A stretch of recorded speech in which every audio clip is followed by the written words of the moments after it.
kahit isang oras sa pamamagitan ng kanyang pagkabalisa. At bakit kayo nababalisa tungkol sa pananamit?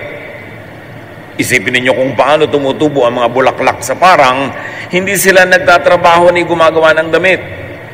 Ngunit sinasabi ko sa inyo, kahit si Solomon, sa kanyang karangyaan, ay hindi nakapagdamit ng singganda ng isa sa mga bulaklak na ito.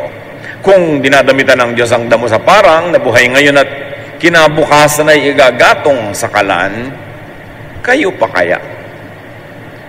Kay liit ng inyong pananampalataya sa Kanya. Kaya't huwag kayong mag-alala na baka kayo kapusin sa pagkain, inumin o damit. Hindi pa na mga hentil lang na babahala tungkol sa mga bagay na ito? Alam ng inyong Ama na nasa langit na kailangan ninyo ang lahat ng ito. Ngunit ang higit sa lahat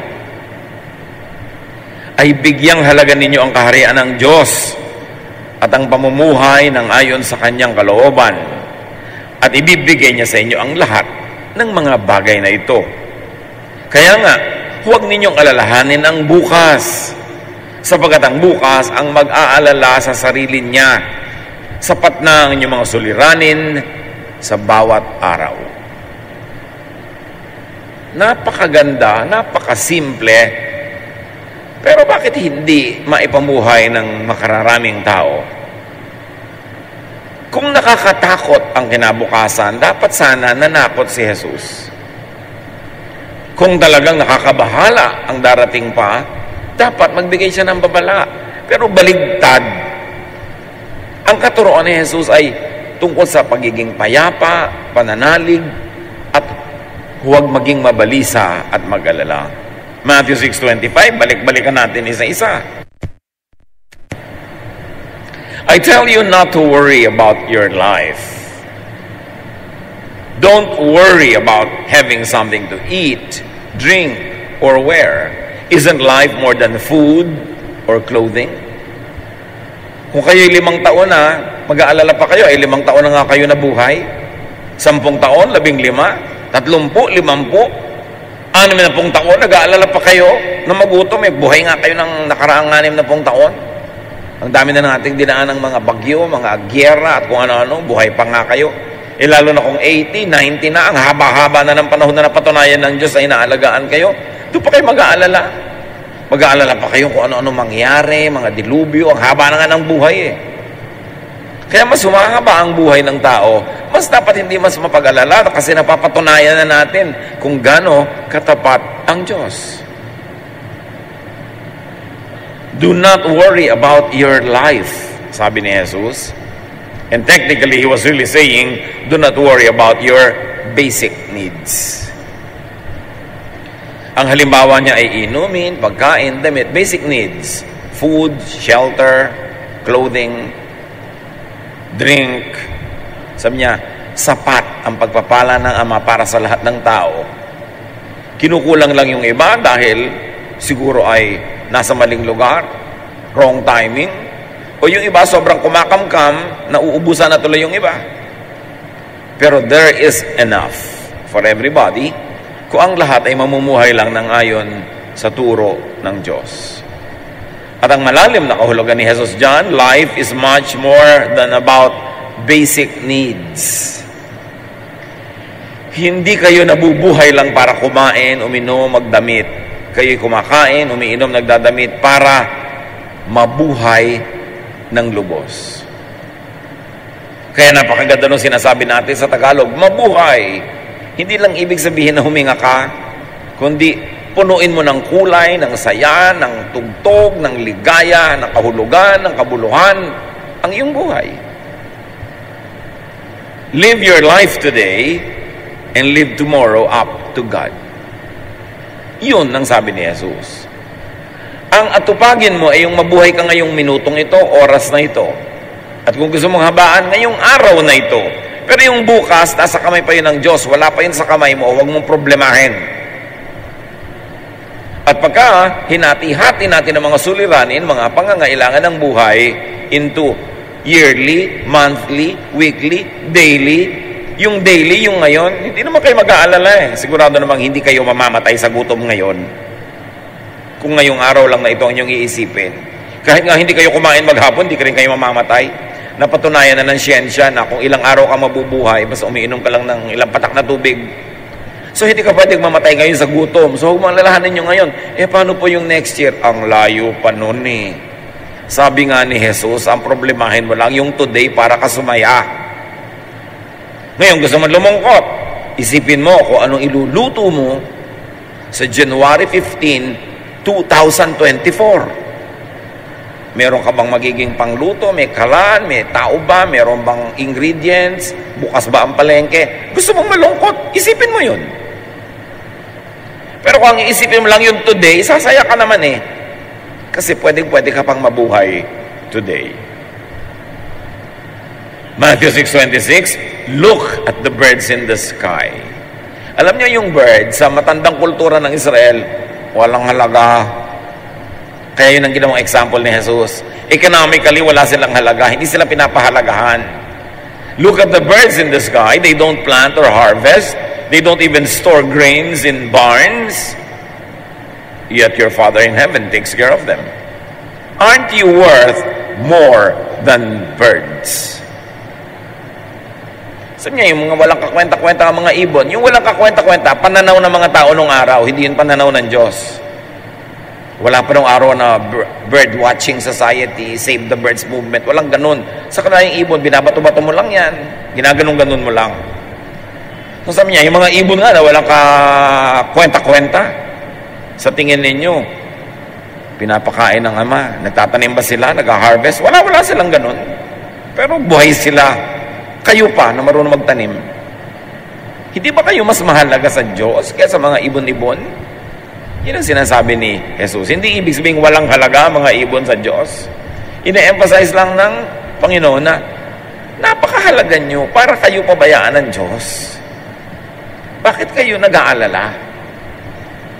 God takes care of the needs of even just birds. Therefore, it's an assurance that God will take care of you. Matthew 6:27, can worry make you live longer? Napapahaba ba ng pag-aalala ang buhay? Baligtad nga napapaiksi. Sa pag-aalala mo, nawawala ang iyong joy, bumababa ang iyong saya, bumababa ang iyong pangontra sa mga mikrobyo, ang iyong resistensya. At mahaba man ang araw, mahaba man ang buhay, pero kung pinuno mo ng pag-alala, mabuti pa iksian na lang. Kasi humahaba lang yung pagdurusa, kaya nagmumukha tuloy maiksi ang buhay pag pinupuno ng pag-alala. Worry, according to Jesus, can't make you live longer. Quantitatively, it cannot make you live longer. Qualitatively, worry can add to the quality and quantity of your life. Walang idadagdag na haba in terms of number of years at walang idadagdag na taas o lalim o lawak in terms of enjoyment kahit ka nag-aalala. So wala ka talagang benefit sa pag-aalala. Walang pakinabang ang pag-iisip, ang takot at pag-aalala. Matthew 6:28-30, why worry about clothes? Look how the wildflowers grow. O eto na naman ang walang kakwenta-kwenta sa kanila nung araw. Mga damong parang, mga non-agricultural plants. Yung tumutubo lang, nandun lang, hindi tinatanim, at sa tingin nila hindi pinapakinabangan. They don't work hard to make clothes. But I tell you that Solomon, with all his wealth, wasn't as well clothed as one of them. God gives such beauty to everything that grows in the fields, even though it is here today and thrown into a fire tomorrow.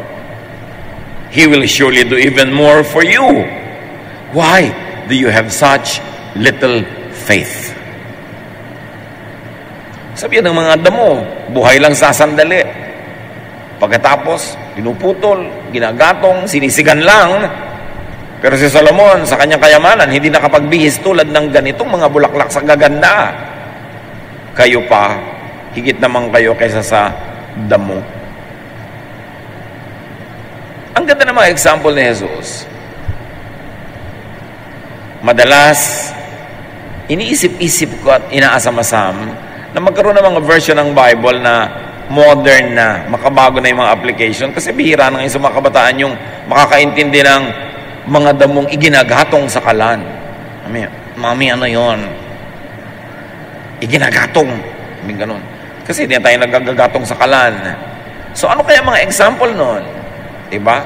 Para lang kayong mga disposable cellphone batteries. Ganyan na kaya ang mga katumbas yan ngayon para maintindihan.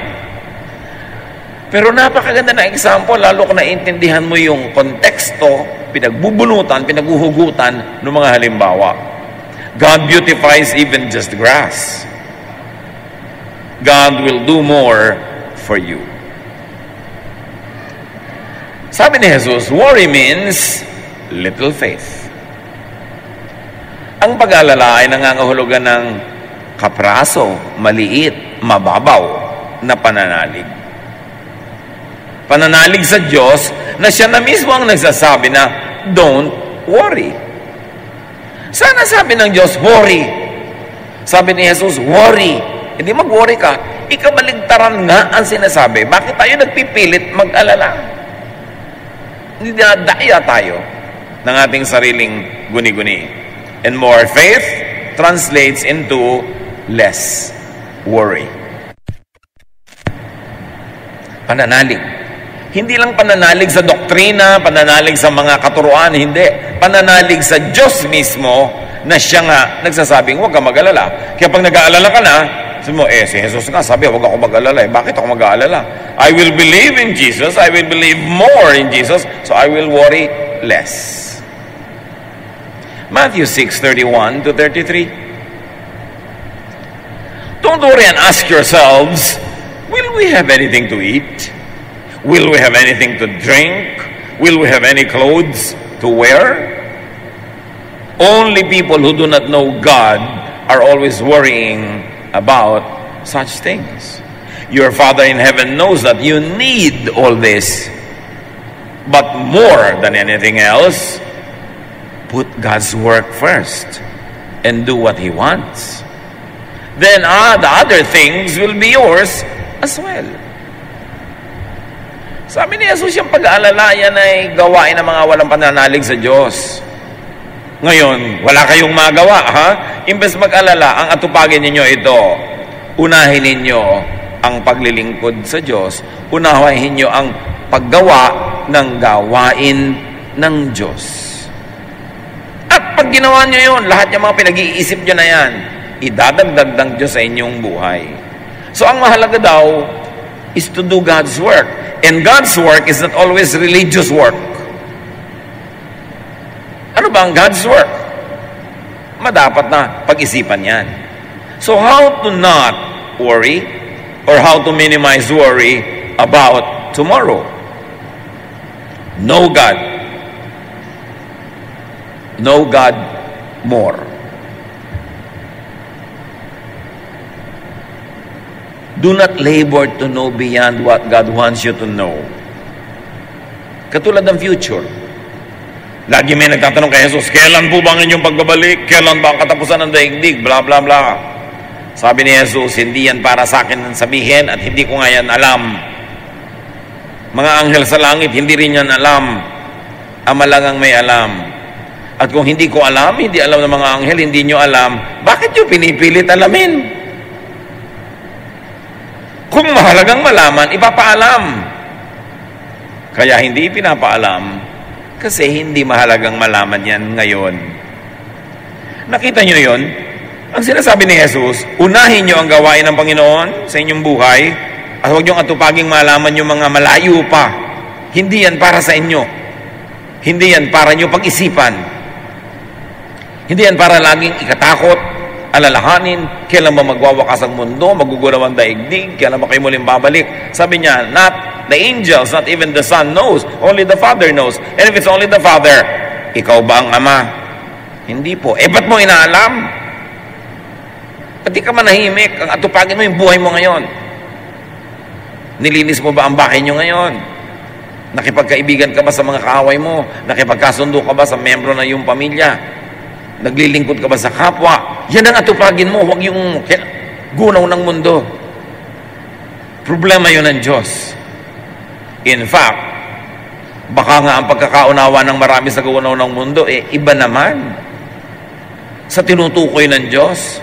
Baka lihes kaya nakakatakot isipin. Kasi dapat hindi nakakatakot ang lahat ng plano ng Diyos. Kasi kung plano ng Diyos, maganda yun. Pero bakit ka natatakot kung plano yun ng Diyos? Malamang na mali ang pagkakaintindi ng marami tungkol sa end of the world. Hindi kasi dapat nakakatakot yun, dapat nakaka-excite. Bakit nakaka-excite? Because it's God's project. Pero panakot yan, syempre, pinakamalaking panakot ng relihiyon yung mga impyerno, yung mga end of the world, kasi napakadaling kontrolin ng mga taong takot. Pero si Jesus hindi nananakot. Sabi niya, huwag niyo isipin yung mga yan. Kung mahalaga talagang malaman, dapat ipinapaisip sa atin. So take it from Jesus. Sabi niya, huwag niyong isipin. May alam siya na hindi natin alam. At ang alam niya, hindi yun dapat katakutan at ipag-alala. Think about that. Alam ni Jesus ang kinabukasan. Dapat puro warning ang binigay niya at puro pananakot. Hindi. Sabi niya, have peace. Manahimik kayo. Don't worry about it. Alam ng Diyos ang pangangailangan nyo. Alam ng Ama, pangangailangan nyo rito at sa kabilang buhay. Sabi niya, in my Father's house are many rooms. I'm going there and prepare a place for you. So dapat mo ang asamin na mawasak na at magunaw ang mundo para malipat ka na dun sa room na yon. Bakit puro takot? Ano man ang ibig sabihin ng gunaw na yon, malamang hindi yun yung nakikita nyo lagi sa pelikula na ginagawa ng Hollywood. Alam nyo naman ang Hollywood, kumikita basta nakakatakot. Pati mga pateng, diba? Matatalino, naglalakad pa sa lupa para kainin ka habang nasa bahay mo. Pag nagpapaniwala ka dyan sa Hollywood, lagi may mga alien na darating at ililigtas ka ni Superman. At ang buong mundo ay walang iba kundi New York City. Nakita nyo na ba ang Baliwag Bulacan? Sa end of the world ng mga pelikula, galing dyan sa Hollywood. Nakita nyo ba ang Baknotan, La Union? Nakita nyo ba ang Matnog, Sorsogon? No, it's always Los Angeles or New York. Pinaglololoko tayo niyang Hollywood. Kaya puro end of the world, puro alien invasion. Tapos panood ka ng panood. Dapat si Jesus ang pakinggan mo, hindi Hollywood. At si Jesus ang pakinggan mo, hindi lang ang mga simbahan, ang mga relihiyon, na laging tumutubo at tumatabo ng pera pag nananakot sa mga tao. Ang sinasabi ni Jesus, manahimik ka nga, huwag mong isipin yan. Alam yan ng Diyos. At pag hindi ipinapaisip ni Jesus, ibig sabihin, hindi dapat isipin. So prioritize, maximize God's work around you and in you. At yan ang binabanggit ko kanina, hindi lahat ng God's work, religious work. Do what God wants. Obey God. Maging mabuti ka sa kapwa, yan ang gusto ng Diyos. At maging mabuti ka rin sa iyong sarili. Sabi ni Jesus, love others as you love yourself. Hindi niya ipinagbabawal na mahalin mo yung sarili. Huwag lang yung sarili mo lang ang minahal mo, tapos yung iba hindi na. Mahalin mong iba, mahalin mo rin sarili mo. Yan ang God's work. Turuan kang manahimik, turuan kang magbigay sa kapwa.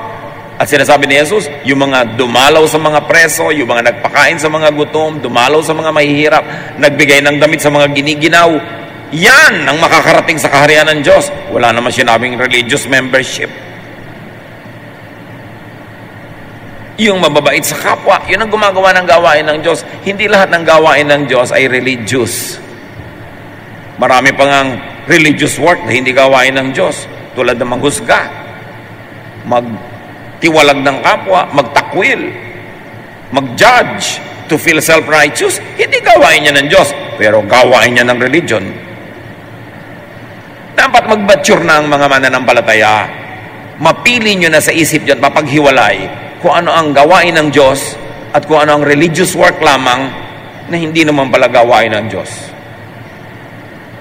At pagka naintindihan mo kung ibig sabihin ng gawain ng Panginoon, yung katuruan ni Jesus na magtiwala ka, magmahal ka sa kapwa, ipagtiwala mo ang future sa Diyos, 90% ng mga takot na yun, mawawala eh. Kaya lang naman nagbabait-baitan yung iba sa takot sa impyerno. Sa takot na mapalo, maparusahan. Kaya kahit ang bait-bait mo kunwari, guilty ka pa rin dahil alam mo namang hindi totoo ang marami doon. Pero pag naintindihan mo yung walang hanggang pagpapatawad ng Diyos, walang patakarang pagtanggap, pag-ibig, doon ka mapapanatag. Kasi una, matatanggap mo yung sarili at malalaman mong tinatanggap ka ng Diyos kahit kulang-kulang at giba-giba ka. At matutunan mo rin tanggapin ang kapwa. Doon pa lang magkakaroon ng kapayapaan. Habang ang umiiral sa atin ay pagtakwil sa kapwa at pagtakwil sa sarili at pagkukunwari at pagbabalat kayo at pagpipretend na hindi naman talaga tayo yon pero yun ang pinapamukha natin sa tao, walang kapayapaan doon. Kaya matatahimik ka lang pag tinanggap mong ano man ako, ganito lang man ako, mahal ako ng Diyos, pinapatawad, nililinis, at ganun din ang gagawin ko sa kapwa ko, papatawarin ko rin, at kung matutulungan ko siyang mag-self-cleansing without me being judgmental and oppressive, I will do it. I will clothe the naked, I will feed the hungry, I will be good to the people around me, I will take care of the planet. Yun ang unang utos kila Eva at Adan, manage the garden. Yun ang kingdom of God. Hindi yun nadadaan sa mga religious ritual. Kasi ang dami mga religyoso nga, gulong-gulong ng isip. Para rin may nakatirang impacto sa loob ng utak kahit simba na simba. Kasi hindi naiintindihan ang ibig sabihin ng kingdom of God. That the kingdom of God is not a congregation, it's not a religion, that the kingdom of God is not a place beyond the clouds, but the kingdom of God is a mindset. It's the way you think. It's how God rules your life every day. Kung paano ka tinatablan ng pag-ibig ng Diyos na lumalampas at umaapaw na naiibig mo rin ang iyong kapwa is the kingdom of God. Yung pagtitiwala sa Diyos sa mga bagay na hindi mo naman kayang kontrolin is the kingdom of God. Yung pananalig sa mga bagay na hindi mo maunawa at hindi mo masolve is the kingdom of God. At yung pag-unawa sa kapwa, hindi lang pang-ibabaw, kundi malalim, nauunawa mo, natatanggap mo, is the kingdom of God. That is the kingdom of God na itinuro ni Jesus. Hindi religious formula, hindi religious ritual, but a state of mind. That's why your body is the temple of the Holy Spirit. And that part of the body is really the brain. Na pag doon nakatira si Jesus, pagka ang mga katuruan ni Jesus ang siyang umiiral sa paraan natin pag-iisip, sabi ni Jesus, the kingdom has come upon you. So prioritize, maximize God's work. Very important to do, to prioritize, to maximize God's work around you and in you. Obey God, and the result will be, you will have all you need. You will have all that you worry about, plus, and more. Or, even if you didn't get everything you wanted, because there's a change in your heart, a change in your thinking, you will need less. Sino bang mayaman? Yung maraming need at maraming kayamanan pero kulang pa rin, o yung konti lang ang need so madaling sumaya? Yang pagyaman ay hindi nakukuha sa pagdami ng ari-arian. Ang pagyaman talaga ay nakukuha sa pag-unti at pag-unti ng pangangailangan. When you need less, you are rich. But even if you had a lot of money but you need so much, you're always poor. You will always be miserable. Wealth is not how much you have. Wealth is how much you don't need. And in that case, maraming pwedeng yumaman kahit walang pera. At maraming pwedeng manatiling dukha kahit mapera. Ang katuruan ni Jesus, pagpapalit ng pag-iisip, hindi pagsunod sa mga ritual, hindi mga gawain ng panlabas. It's a change of mind. Kaya sabi sa Romans 12, be changed by the renewing of your mind. And room for improvement inside the mind is the biggest room in the world. Hindi mo mababago yung mga nangyayari sa labas, pero oras na binago mo ang takbo ng iyong isip, lahat may iba. At doon mo matatagpuan ang kingdom of God. Not in membership in any religion, but in a change of attitude. When you begin to let Jesus rule your mind, your thought, your values, and the teachings of Jesus will inform your every practical activity, sabi ni Jesus, indeed, the kingdom has come upon you. Kaya si Zacchaeus, nasakim, nagnanakaw sa mga tao, nung nakilala niya si Jesus, sabi niya, ibabalik ko sa lahat ng mga dinaya ko yung mga kinuha ko sa kanila, bibigyan ko pa na interes, kalahati ng kayamanan ko, ibibigay ko pa sa mahihirap. Sabi ni Jesus, indeed, salvation has come to this house. At hindi siya gumawa ng religious formula, hindi siya nagmiyembro ng anumang sekta, nagbago ang kanyang pananaw. Naligtas siya sa impyerno ng kasakiman niya. Naligtas siya sa impyerno ng takot na mawala ng pera na nagiging masama na tuloy siya sa kanyang kapwa. Naligtas siya sa kanyang mga sariling kadiliman dahil siya ay napagliwanagan ng katuruan ni Jesus. Yun ang kaligtasan. Hindi mag-member ka sa amin, ligtas ka na. Ba't ganun pa rin ang ugali? Walang naiiba. Nakakapagligtas pa talaga yung membership. Ano ba kaligtasan? Kaligtasan din yan mula sa mga sarili mong kasakiman. Mga pansariling kagustuhan, mga pansariling takot, nervyos, mga pansariling inggit, pag-iimbot, selos. Dapat doon tayo maligtas. Yun ang impyerno sa buhay na ito. Not to discount the other form of hell being taught in Scripture. But the most immediate hell that people must contend with and must purge out of their lives is the hell of daily living, which comes from evil thinking, which comes from misguided values. No amount of religion will give you that salvation. It's only a change of mind. And that change of mind happens when you really accept Jesus into your heart, which really means into your mind. And what does it mean to accept Jesus? Yung ba yung Lord, tinatanggap mo kita? Pwede yon. Pero kung wala nung tunay na pagkaunawa ng teaching ni Jesus at sinasabi mong yung teaching nyo ang gagawin kong pamantayan sa buhay ko, papalitan ko yung pananaw ko dahil ito yung pananaw nyo, yun ang tunay na pagtanggap kay Jesus. Hindi lang pumikit po tayong lahat at sumunod sa akin, Jesus, tinatanggap kita sa aking puso. Pwede ba naman gawin yun? At pwede talaga makapagligtas yun kung naiintindihan mo ibig sabihin at kung tatablan ka. Pero kahit ilang beses mong tanggapin, kung may nagpapatas ng kamay, may kasama pang tumbling, pag hindi ka nagbago ng pag-iisip, wala ka nung ganong kaligtasan. Huwag tayong malibang, parang inaawitan ka ng ibong Adarna, nalilibang tayo na, ay, ligtas na ako.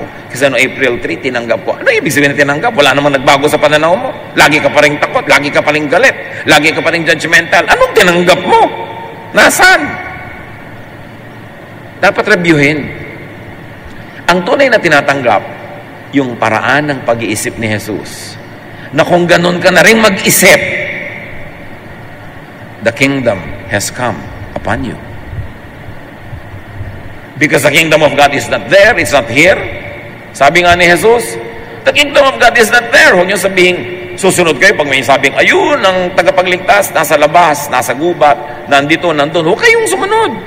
Sabi niya, the kingdom of God is not here nor there. The kingdom of God is within you.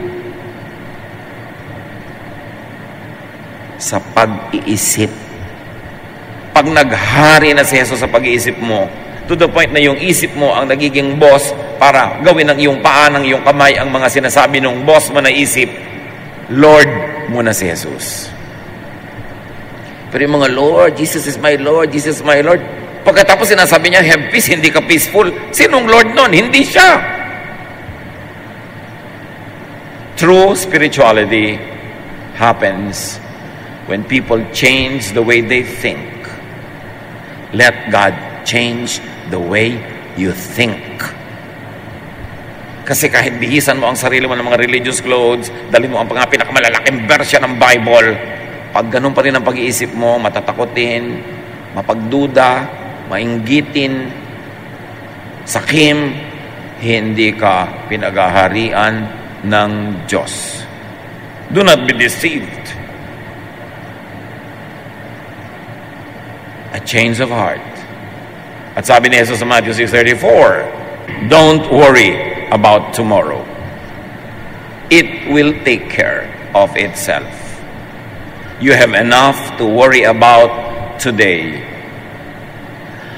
Kung nakakatakot ang end of the world, sabi sa ganun niya, sinabi dapat ni Jesus, araw-araw isipin nyo yan. Matakot kayo. Mag-alala kayo. Dapat yun.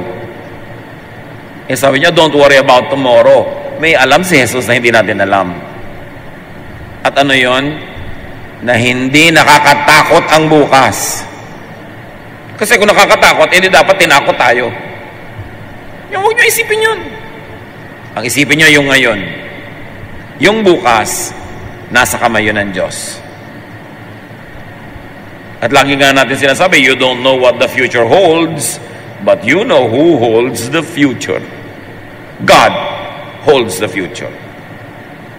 At hindi ka damo, hindi ka ibon, tao ka na nilikha ng Diyos, mahal ka, so hindi mo dapat alalahanin yun. Ang isipin mo ngayon, paano ka magiging mapagmahal? Paano mo tatanggapin ang pagmamahal ng iba? Paano ka magiging mabuti sa kapwa? Paano mo pagagandahin ang buhay sa paligid? Paano mo patatahimikin ang iyong loob?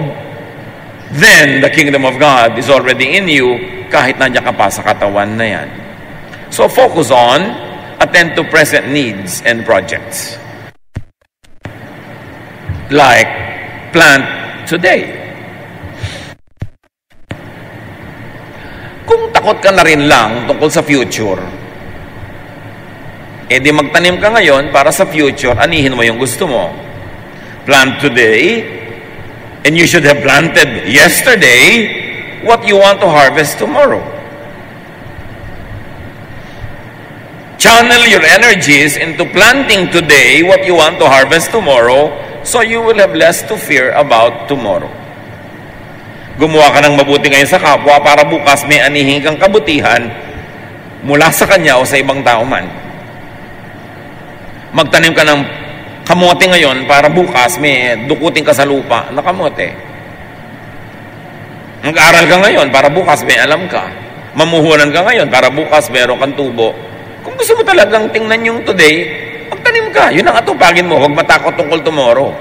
Proverbs 14:14, you harvest what you plant, whether good or bad. So plant today what you want to harvest tomorrow. Work. Save. Invest. And allow others to do this.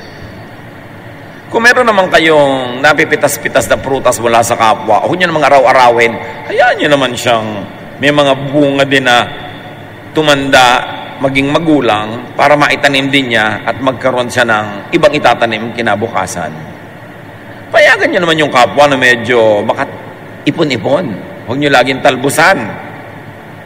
Hayaan natin yung ibang kapwa natin na makapag-invest naman. At sabi nga, seek first His kingdom and His righteousness, and all this will be added to you. Which really means do God's work. And as we have said, it's not only religious or sectarian work. God's work is to do good to others and to yourself, with or without a religious label. Sa palagay niyo ba ang Diyos may relihiyon? Member kaya ang Diyos ng anumang relihiyon? No, God is bigger, above, beyond any religion. Eh kaya lang, pinag-aagaw-agawan, inaangkin ng mga relihiyon ng Diyos sa kanila lang. Naniniwala kayo na pwede magkasya ang Diyos sa iisang relihiyon lamang? Laki-laki niya. Kayang ilagay ng mga relihiyon sa kanila mga doktrina ang buong kaluwalhatian ng Diyos. Maniniwala ba kayo doon? Ang laki ng Diyos. Palakihin natin ang ating utak. Huwag tayong pakulong sa mga sectarian and denominational walls. Branding lang kasi ang ginagawa ng mga religion. Inaangkin nila yung Diyos para sila lang ang pwede puntahan. Sa kanila ka lang mag-donate. Dapat tapos na yung mga ganong mga kadiliman ng pag-iisip. Palayain nyo ang Diyos sa mga pinagkulungan sa kanya mga imahen ng mga religion. Ganito ang Diyos, ganito ang Diyos, ganito ang Diyos. Ano yung mga relihiyon? Gumawa ng mga imahen tungkol sa Diyos. At hindi lang physical imahen, mental images also. That to the point that we now limit God according to how the religions of the past had declared God to be. Magkaroon kayo ng personal searches, personal na kaliwanagan na nagmumula.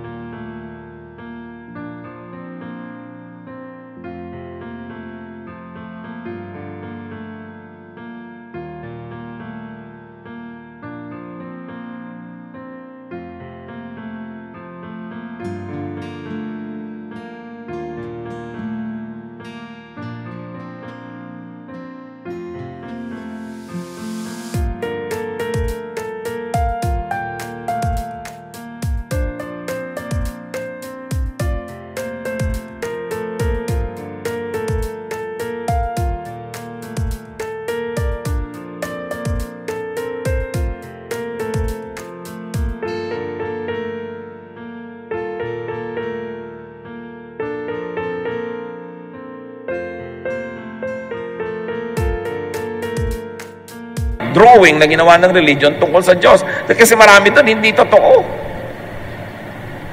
Pag naniwala ka sa mga drawing at imahe na ginawa ng religion tungkol sa Diyos, parang ang Diyos ang sungit-sungit, ang kunat-kunat, ang hirap-hirap kausap. Yung mga pinalabas nila, laging transactional yung relationship, laging dapat mo suhulan ng Diyos, magsakripisyo ka para matuwa ang Diyos. Ganun kaya yung Diyos natutuwa, di nagsasakripisyo ka. Tayo nga mga magulang, makasalanan, hindi tayo natutuwa ang nasasaktan ng anak natin. Diyos pa sa langit ang matuwa na nasasaktan ka. Dapat nating suriin. Kasi ikinulong ng 1,000 taon ng mga relihiyon ang Diyos sa mga imahen, sa mga mold na nilikha nila. Some of those molds could be truthful, some partially true, but some outrightly wrong. Kaya si Jesus ipinadala ng Ama para ituwid ang mga baluktot na turo tungkol sa Ama, para itama ang mga mali, liwanagan ang mga madilim, at pabaitin ang Diyos na pinalupit ng religion. Ginagamit ng mga malulupit na mga religious leaders, nagtatago sila sa likod ng Diyos, yung kalupitan nila, sinasabi nilang kalupitan ng Diyos para sila pakinggan. Mabait ang Diyos.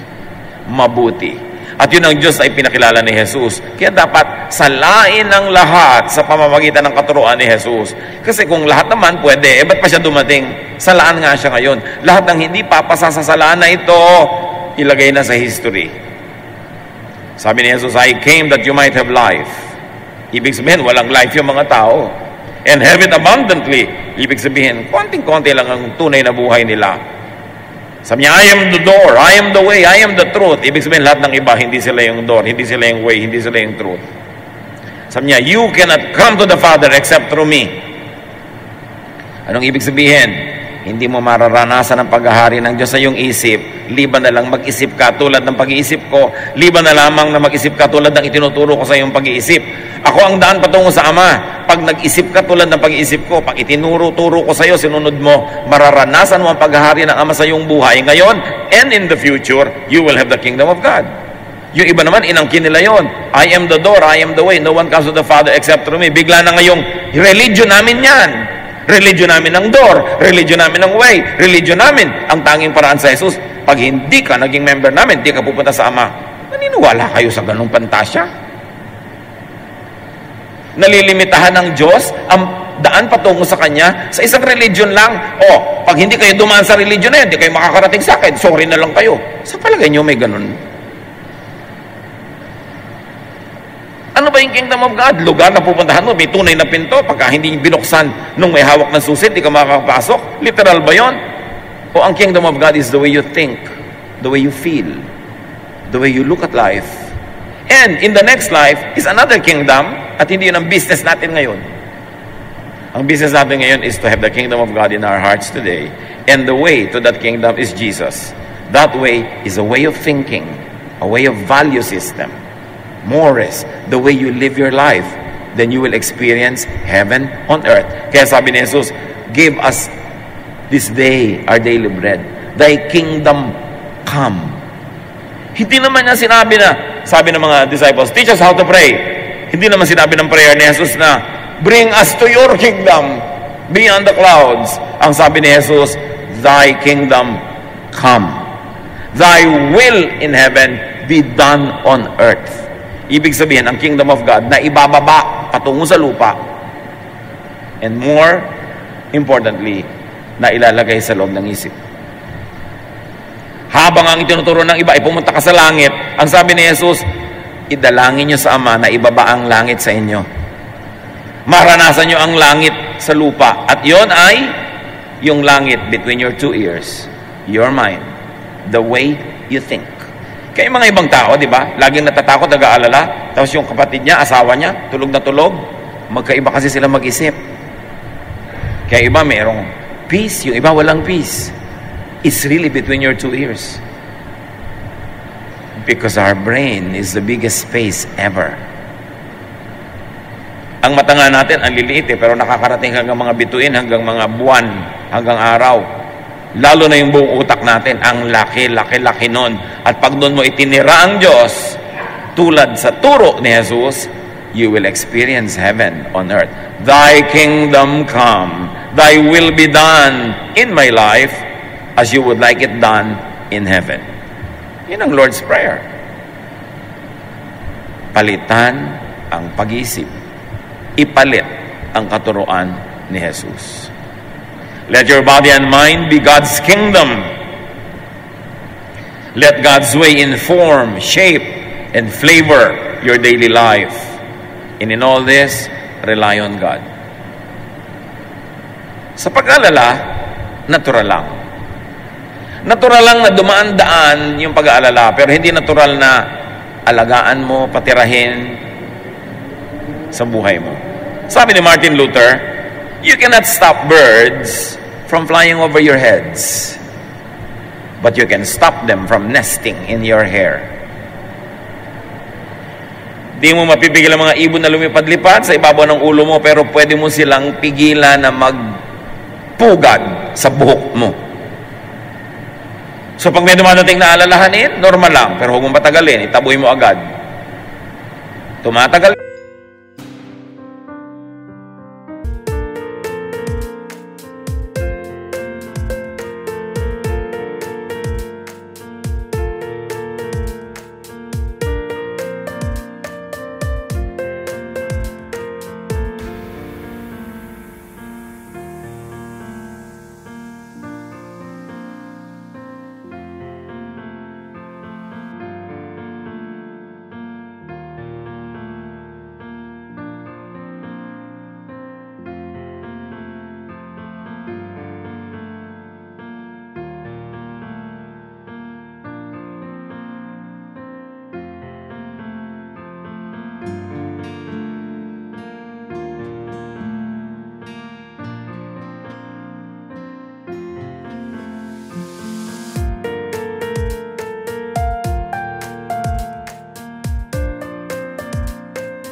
You're a good host. Pero pag itinaboy mo yan, hindi yan pwede magtagal. Resist the devil and he will flee from you. Laging iniisip natin yung devil, yung may sungay, may pakpak na itim, may dalang malaking tinidor, kahit wala namang ganun kalaking hotdog. Laging nalilisik ang mata, may mga kaliskis. That very devil could be the way you think. Sabi niya, resist the devil. Resist that negative thinking. Resist that fear. Resist that worry. Resist the devil and he will flee from you. Sa isip natin nagmumula ang lahat ng yan. Mga tukso, mga ganyang bagay. Tayo nag-iisip yan. Kaya, ang pinakamagaling malupig ay ang lupigin mo ang iyong negative thinking. The biggest challenge is not to win a war against the world, but to win a war against your own negative, fearful, worrisome thinking. At pag nangyari yon, tatahimik ang buhay. Nasa isang bangka, si Jesus at ang kanyang mga disciples, may bagyo, sinisiklot-siklot ng alon ang kanilang sasakyan at pinapasok na ng tubig ang kanilang bangka. Group 1, worried na worried, takot na takot, mga disciples. Group 2, mag-isa si Jesus, tulog. The same situation around, pero magkaiba ang laman ng isip nila, kaya magkaiba yung lifestyle nila at that very moment. At sabi ni Jesus, nung ginising siya, ano ba kayo? Yan lang ginigising-gising niyo ako.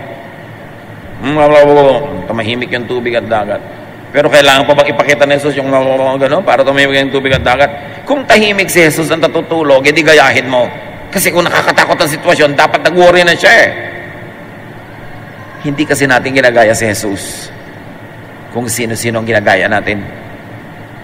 Katulad din sa pagtingin sa mga tao, akala natin, iniisip natin makasalanan, masama, bla bla bla. Hindi naman si Jesus ang ginagaya natin eh. Kasi kung si Jesus magpapatawad, magmamahal, tatanggap, iba ang ginagaya natin. Kaya may impyerno tayo sa buhay. Dala-dala natin dito. This should be the kingdom of God, not the kingdom of the devil. Salain ng mga iniisip, itaboy ang mga ayaw ni Jesus. Kaya napakahalaga, kilalanin pa, alamin pa ang katuruan ni Jesus. Maraming Kristiyano, hindi si Jesus ang kilala. Kung sino-sinong karakter sa Bible ang sinusunod, hindi si Jesus. Kaya wala pa rin pagbabago sa buhay. Only Jesus lived the perfect life. Only Jesus is the true Son of God. Only Jesus is our Savior. So, apply Jesusness in everything. Filter every teaching through the teaching of Jesus, and you will have peace. You will have the kingdom of God. Ama namin, palawakin yung isip namin. Itaboy nyo yung mga dilim. Papagliwanagan nyo po ang aming isip nang maunawa at maipamuhay namin kung anong ibig sabihin ng manalig kay Jesus, tanggapin si Jesus sa aming buhay. Lead us, teach us. Pagbulay-bulayan natin ito sa mandali, mga kapatid, at yung mga mahilig